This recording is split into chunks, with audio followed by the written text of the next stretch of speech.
Hi IES students, it's Misty. This is a quick video to review the process of convection and to talk about the role that it plays in thermal circulation patterns. And if you think back to earlier in the year, we modeled convection.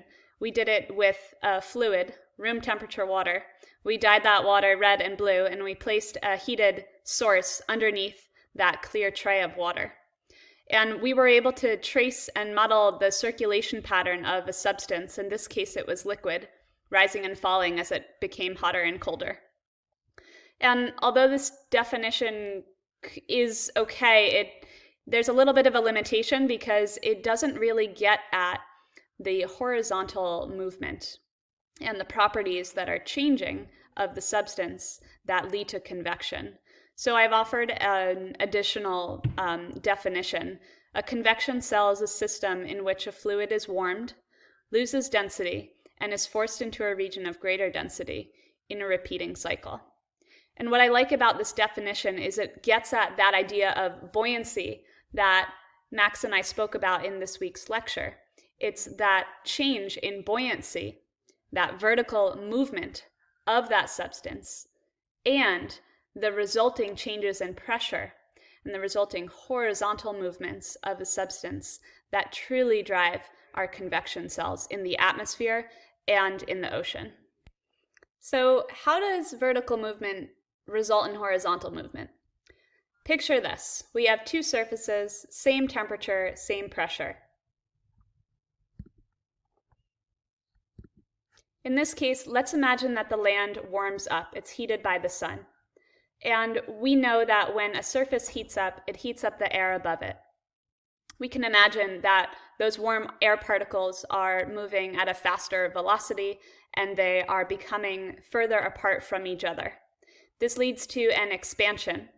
And as that buoyancy, as the air becomes more buoyant, the air tends to move upwards. And we can see as we move upwards in the atmosphere, we're moving towards a region of low pressure.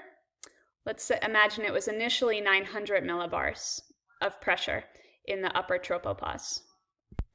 So as that warm, buoyant air moves upwards, we see a slight increase in pressure near the upper atmosphere, represented by this increase from 900 to 910 millibars. And what do we know about wind? We know that wind is the movement of air from regions of high pressure to regions of low pressure. So there's a tendency in the upper atmosphere for this warm air to end up being horizontally transported to a region of low pressure. And as we see that displacement of air, we can also start to get curious about what's going on closer to the surface of Earth. So in this picture, we see a difference in pressure in the upper atmosphere. We call that a pressure gradient. We have higher pressure on the left and lower pressure on the right. Now, let's also get curious about the surface level. In the lower left-hand corner, remember, we had warm air expanding and rising. The air left, so now there is a low pressure region located in the lower left of this diagram. And when we look at the pressure above the ocean, there is a high pressure zone created from the accumulation of air particles in the upper atmosphere. We end up seeing a surface pressure gradient and a horizontal movement of air particles from regions of high pressure to regions of low pressure. So this completes our circulation loop here as we have warm air rising, creating that change in pressure, resulting in horizontal movement in the upper atmosphere, also being driven by horizontal movement in the opposite direction of air particles at the surface. So let's sum up the process of thermal circulation.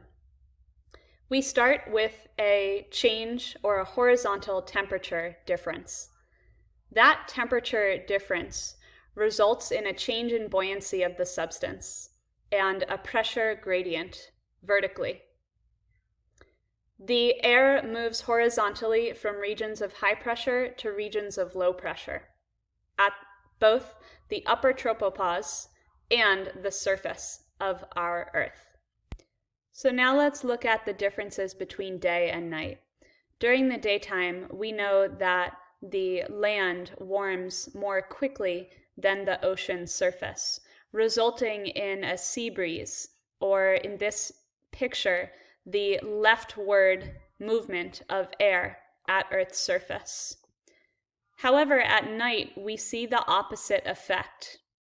Because water has a high specific heat, it ends up taking longer to release its heat.